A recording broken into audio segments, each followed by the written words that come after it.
কিংচুকে বাৰু ঘৰৰ বিচাৰি পাবনে নাপায় নতুন এটা এতিয়া প্ৰজ্ঞাতৰ ঘৰলৈ যাব তো কি হ'বলৈ গৈ আছে সোমবাৰৰ খণ্ডটি পুৱতি তৰা ধাৰাবাহিকখনত তো তাৰ বিষয়ে আপোনালোকে এই ভিডিঅ'টোত জানিবলৈ পাব তো সম্পূৰ্ণ ভিডিঅ'টো আপোনালোকে শেষলৈকে চাই থাকিব কিন্তু তাৰ আগতে যিসকলে পুৱতি তৰা ধাৰাবাহিকখন চাই ভাল পায় আৰু তেওঁলোকে যদি এতিয়ালৈকে এই চেনেলটো ছাবস্ক্ৰাইব কৰি লোৱা নাই তেতিয়াহ'লে চেনেলটো ছাবস্ক্ৰাইব কৰি লওক কিয়নো প্ৰতিদিনে চিৰিয়েলবোৰ আপডেটে এই চেনেলটোত আহি থাকে যিহেতু গাঁৱৰ সকলো ঠাইতে ৰত্ন আৰু বেদে দেউতাক আৰু বিন্দুক বিচাৰিছিল কিন্তু এতিয়া দেউতাক আৰু বিন্দুক বহুত সময় হৈ গৈছিল তাৰ পৰা গুচি অহা আৰু তাৰ কাৰণে এতিয়া তাৰে মানুহবোৰে হয়তো এতিয়া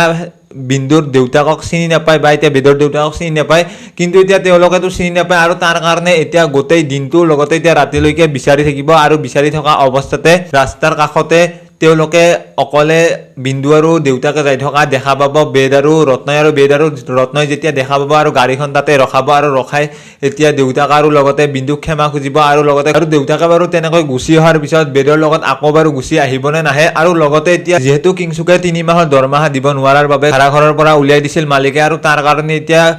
প্ৰজ্ঞাৰ আগত সেইটো কথা কৈছিল কিন্তু এতিয়া প্ৰজ্ঞাই যিহেতু নিজেয়ে তেনেকুৱা অৱস্থা এটাত আছে আৰু তাৰ কাৰণে এতিয়া প্ৰজ্ঞাই লগে লগে দি কিংচুকক তেওঁলোকৰ ঘৰলৈ অৰ্থাৎ অনুভূতিহঁতৰ ঘৰলৈ নিব নোৱাৰে আৰু সেইটো কথা এতিয়া কৈছিল আৰু তাৰ কাৰণে সময় লৈছিল বা এতিয়া সম্পত্তিখিনি যেতিয়া নিজৰ নামত কৰি ল'ব প্ৰজ্ঞাই আৰু তেতিয়াহে সকলোবোৰ এতিয়া কিংচুকল হ'ব আৰু তাৰপিছত তেওঁলোকে ভালদৰে থাকিব তো সেইটোতো সপোন দেখিছে কিন্তু এতিয়া তাৰ কাৰণে প্ৰজ্ঞাই এতিয়া কি কৰিব আৰু প্ৰজ্ঞাই সেইটো কৰিবৰ কাৰণে যিহেতু এতিয়া পৰা নাই আৰু প্ৰজ্ঞাই যিহেতু ভাবি আছিল তেনেকুৱা কৰিম বুলি কিন্তু মাজত পমে অহাৰ কাৰণে এতিয়া প্ৰজ্ঞাই তেনেকুৱা দিয়ে কৰিব পৰা নাই আৰু পমৰ লগত যেনেকুৱা এটা কৰি আছে আৰু সেইবোৰ কথা হয়তো এতিয়া মাকৰ আগত আজি আকৌ ক'ব পাৰে যিহেতু এতিয়া প্ৰজ্ঞাই বাৰে বাৰে ডিষ্টাৰ্ব দিয়ে পমক আৰু পমক দি মাৰিবলৈ ওলাই তো সেইবোৰ এতিয়া কৈ দিব পাৰে আজিও আৰু সেইবোৰ কোৱাৰ উপৰিও এতিয়া যিহেতু কিংচুকৰ থাকিবলৈ ঘৰ নাই আৰু তাৰ কাৰণে এতিয়া পইচা নোহোৱাৰ বাবে ৰাস্তাতে থাকিব বহি আৰু ৰাতি হৈ যোৱাৰ পিছতে ৰাস্তাতে বহি থাকিব আৰু যাৰ ফলত এতিয়া আৰু সেই সময়তে কিংচুকৰ ওচৰলৈ বিভানে আহিব আৰু বিভানে আহি যিহেতু এতিয়া বিভানে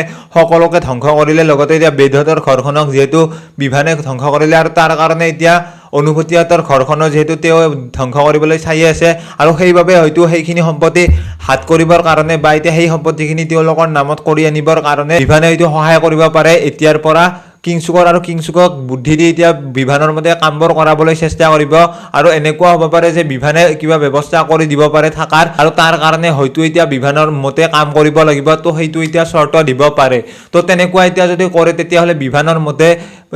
কিংচুক আৰু লগতে এতিয়া প্ৰজ্ঞাই চলিবনে নচলে আৰু প্ৰজ্ঞাই যিহেতু গমে পায় বিভানৰ কথাবোৰ কিন্তু এতিয়া প্ৰজ্ঞাইও বাৰু বিভানৰ কথা মতে চলিব নেকি যদি কিংচুকক এটা ৰুম দি থাকিবৰ কাৰণে তো সেইটো আপোনালোকে সোমবাৰৰ খণ্ডতেই দেখিবলৈ পাব তো বাকী আজিৰ ভিডিঅ'টো আছিল ইমানে যিসকলে ভিডিঅ'টো চাই ভাল পালে তেওঁলোকে লাইক এটা কৰি দিয়াৰ লগতে কমেণ্ট কৰি জনাবলৈ নাপাহৰিব লগ পাম এটা নতুন ভিডিঅ'ৰ সৈতে তো আজিৰ ভিডিঅ'টো এইখিনিয়ে।